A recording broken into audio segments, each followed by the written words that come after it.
Welcome back, everybody. It's Wednesday evening, and we are headed to our favorite place to go test in the state of Ohio.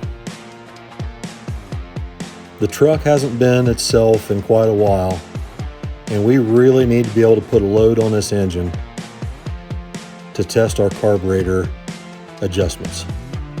So, we head up to Marion County Raceway in LaRue, Ohio.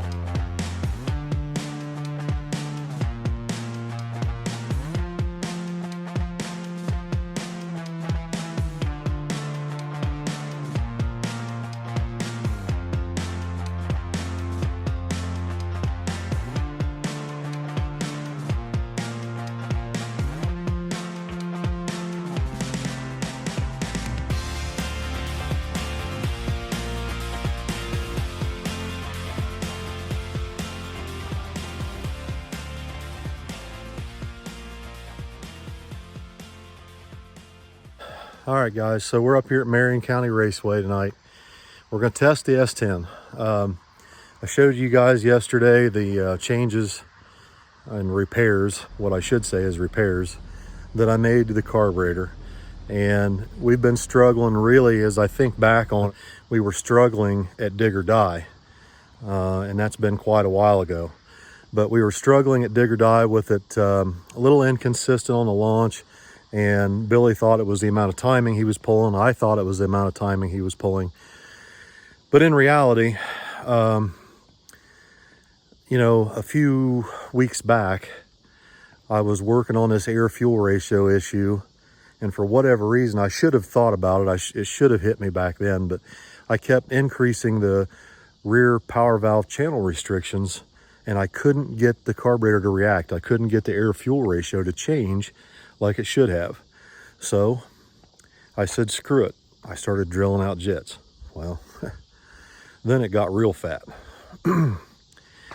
And that's when we started initially having this stumble issue where it's pig rich on the launch and having a hard time getting it dialed in, whatever. Long story short, the issue was the rear power valve was stuck. And that's why the channel restrictor changes I was making didn't have any effect. So unfortunately, in the rear power valve, it has that extension, so you can't really get in there to push on the power valve to make sure it's open like you can the front. The front one's easy to check, the back one not so much. So that's how it slipped by me. But this Falcon this Falcon issue has lit my soul on fire. I'm done bullshitting. It's time to get busy. It's time to get to work, because that truck is way better than what it's shown lately.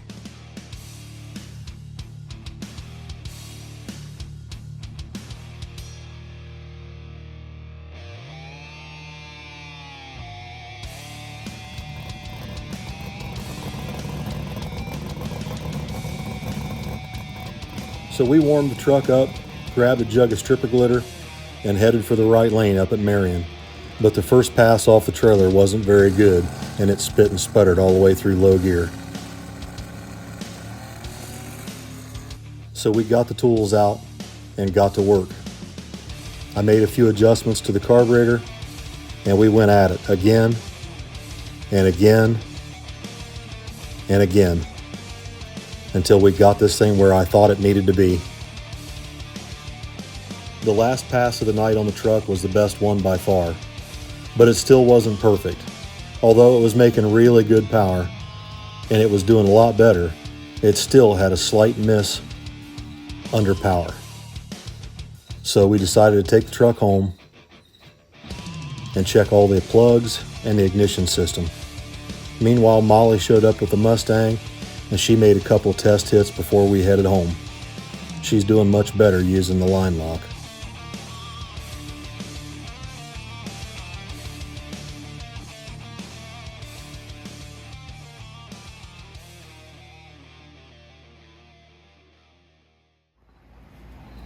By the time we got home, it was about 12:15 in the morning.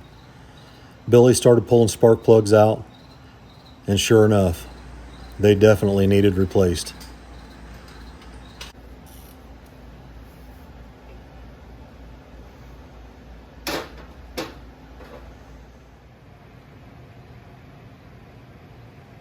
Billy put 8 brand new Autolite Racing spark plugs in it, gapped them at 20 thousandths, and then we fired the truck up to check it out.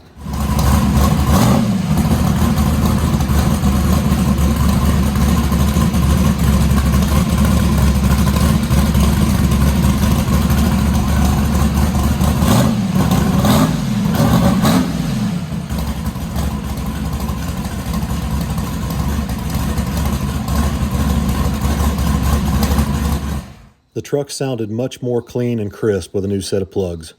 However, up at the track we had noticed that it didn't have wide open throttle when Billy put the throttle on the floor. So we made a throttle cable adjustment as well. Just a tiny little bit you're not getting, but for the most part that's pretty good. So what's the plan for tomorrow? I'm going to go get tires for this truck and make sure Tommy has CO2 for the Falcon. Oh yeah, we haven't done that yet. Fill a CO2 bottle for the Falcon, new tires for the truck. It sounded pretty crisp when you started it up, so. Yeah, it definitely sounds better. Those plugs were pretty bad. Pretty bad. They've been in there from day one. Now what about oil change? It's been a month since we changed oil in this. I better change the oil. Make sure we got that. We got a case of oil. I did. I went to Mark's and got a case of oil and a filter. So we're good to go there. All right, we'll change the oil in it. The Falcon could probably go one more week. Oh, and Mark went ahead and got you some VR1 Valvoline in for the Falcon. I'll go ahead and get that too then. And I need to get him that part number off the oil filter for the Falcon because I don't know what it is. And Mark said whatever that oil filter is, he'll start stocking it for us down there at the A1 Auto Parts. All right. I'm gonna head home since it's 1 in the morning. Try to get some rest so I'm not sick again tomorrow. All right, guys. So it's about 1:30 in the morning, and we're just about done working out here for the night. Billy went home. He's not feeling real good.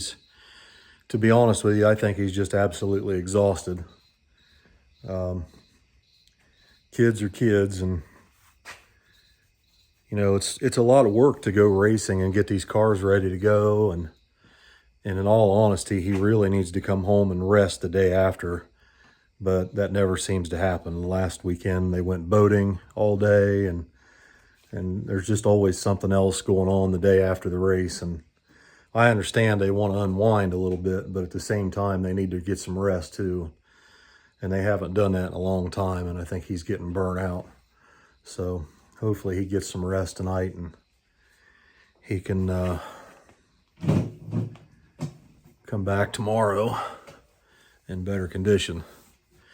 So last night when I ended that video, I wanted to talk a little bit about traction control. And people, I see this pop up every once in a while on the internet. People raising hell about traction control. You know, if you've never had it, you might think that it's some kind of magical system where you just punch some keys and all of a sudden you magically go to the front of the pack, and that's just not the way it is. It doesn't work that way. So let me explain it like this, guys.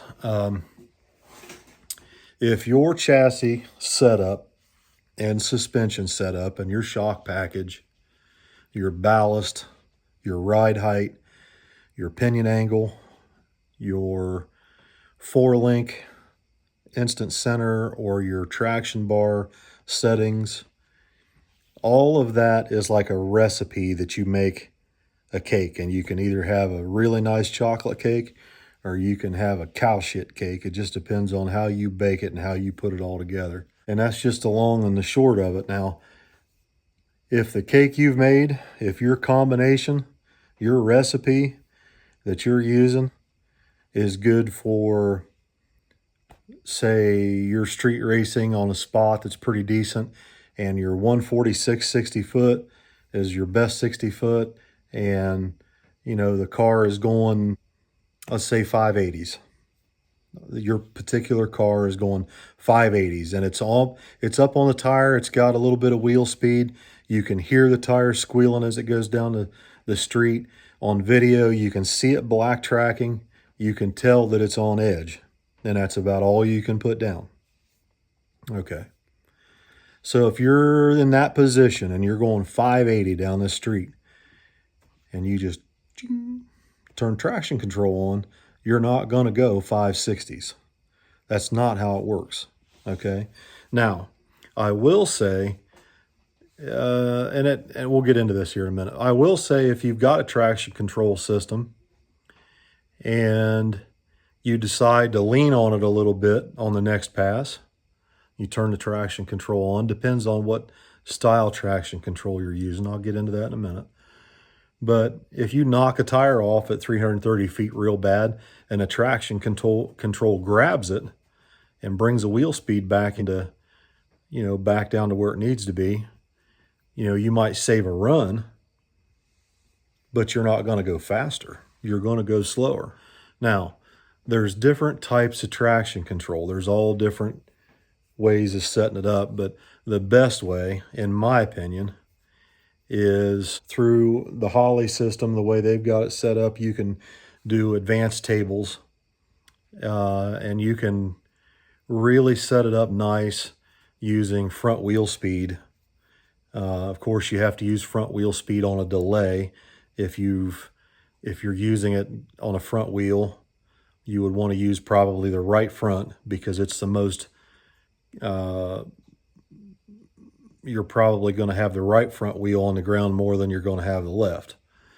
So you have to delay it. You have to delay your traction control coming on until after both front wheels are on the ground. If both front wheels are off the ground and the traction control engages at, say, 1.5 seconds, and the front wheels aren't spinning, it's going to come down, okay? So it's not just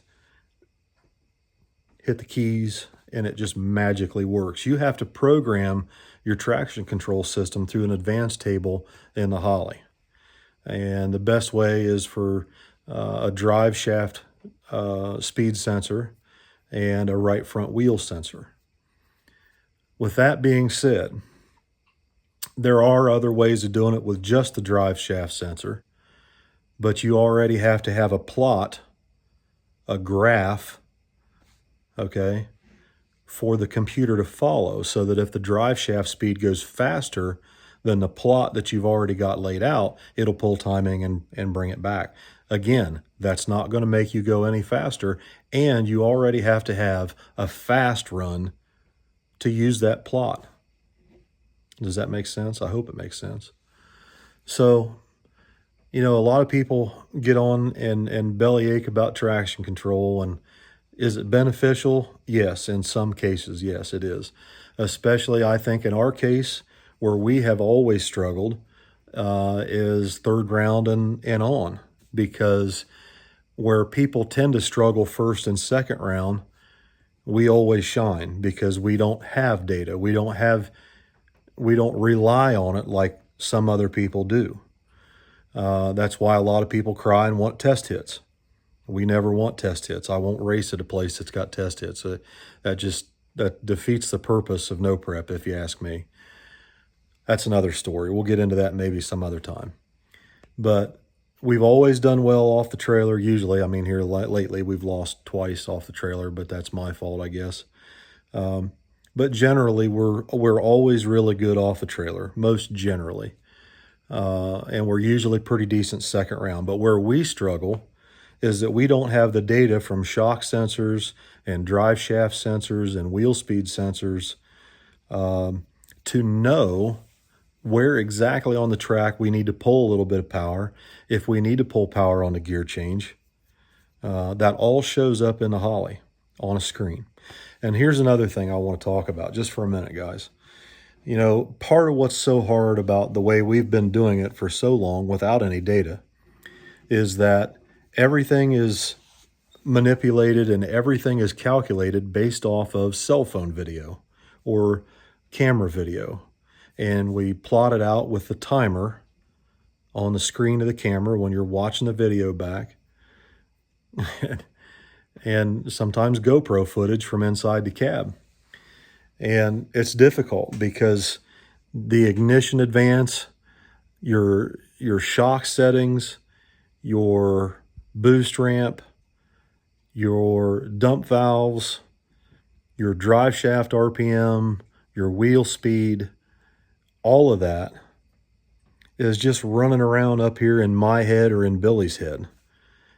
But when you have a Holley system, like we have in the Falcon, you turn the screen on and everything that's important to you is laid out on a graph all at the same time. You don't forget one little detail that you might have slipped your mind. Like, oh yeah, at 1.2 seconds out, I can see the shocks are topped out on the video. It's not 1.2 seconds.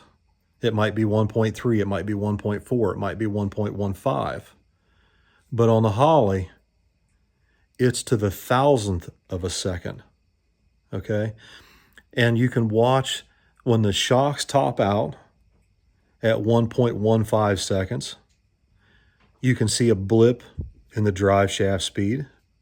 Okay, it topped the shock out a little early, and when the front suspension dropped 100%, it unloaded the tire for a split second. You can see the wheel speed jump up. It's all right there in front of you. Nothing left to guess. And I've told people before, you know, I'm not against electronic fuel injection and traction control and Holley ECUs and all that. We've just never been able to afford it. Okay. So we've done the best we can with what we have, and we've done well. But if we want to continue to push the envelope and get faster and compete at a higher level on a more consistent basis, we absolutely have to learn this stuff. So I'm proud of the fact that we came up the hard way. I'm proud of what we've accomplished so far. But the Falcon is definitely going to be a test bed for us, and we've already learned so much. I mean, obviously, we've had the car 2 weeks, and Tommy hasn't driven in a year and went to the finals and was right there with the fastest car on the property. It might have been a little bit faster. And the next thing is, in all honesty, the Falcon wasn't even on edge. The problem was we don't know. We don't know how much power that little Falcon will take because we just set the 4-link up and we've only had it 2 weeks. So, and this is the first time we've raced it last weekend that we weren't trying to band-aid the 4-link suspension and shock settings with an early shift point and just throwing boost at it in high gear. So the Falcon is a game changer for us.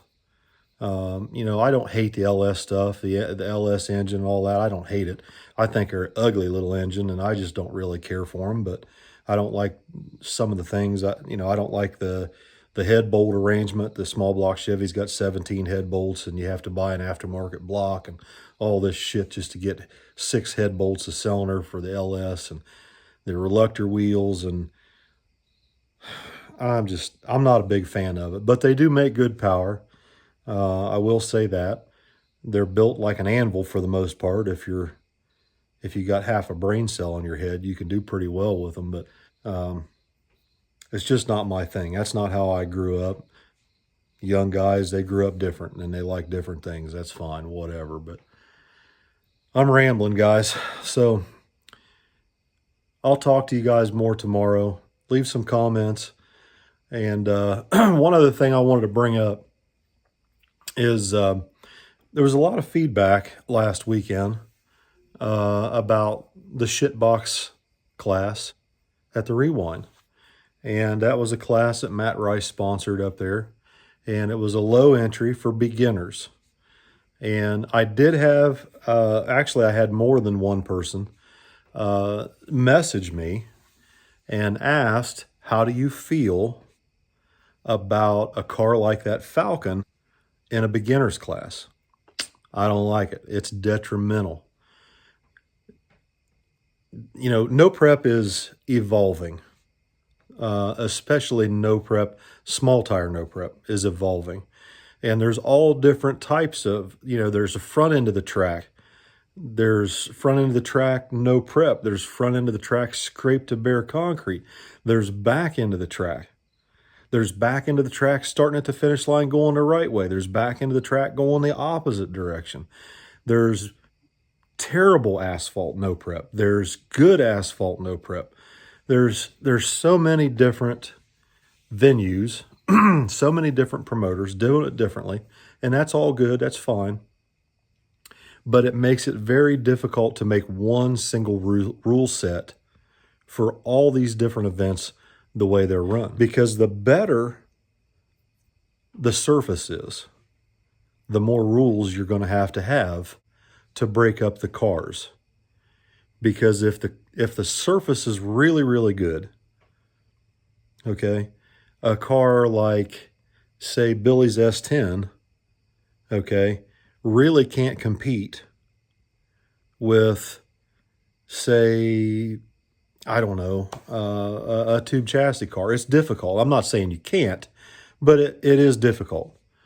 Whereas if it's back into the track like dig or die and it's absolutely terrible, look what happened with Bill Lutz down there. I think he kind of thought he was going to go down there and ride the dots and clean house, and that's just not the case. Couldn't do it. And so dig or die and races like that typically don't need as many rules. You can get by with a lot down there with an open rule set because the surface is so bad. And generally at a surface that's that bad, your honest to goodness, real deal street race cars are going to clean up. They're going to do really well. So that's some things for you guys to think about. What do you guys think? What do you guys think about beginners classes? I think they're a good thing. I've always been someone who prefers to race with and promote the little guys because they don't bitch and cry nearly as much, and they're usually a lot more appreciative. But what do you guys think about the shitbox class, a beginner's class? I think beginners classes are really good. I think they should be no electronics. I think they should be no traction control, no drive shaft sensors, no wheel sensors. But there again, you get into teching all these cars, and you know what's going to happen. Everybody's good at hiding stuff, right? But anyway, I'm going to get off here. Leave some comments. What do you guys think? What's your feelings on beginners classes and tube chassis cars and everything that's going on in the world of no prep today? Leave me some comments. Maybe we'll talk about it tomorrow. Good night, guys.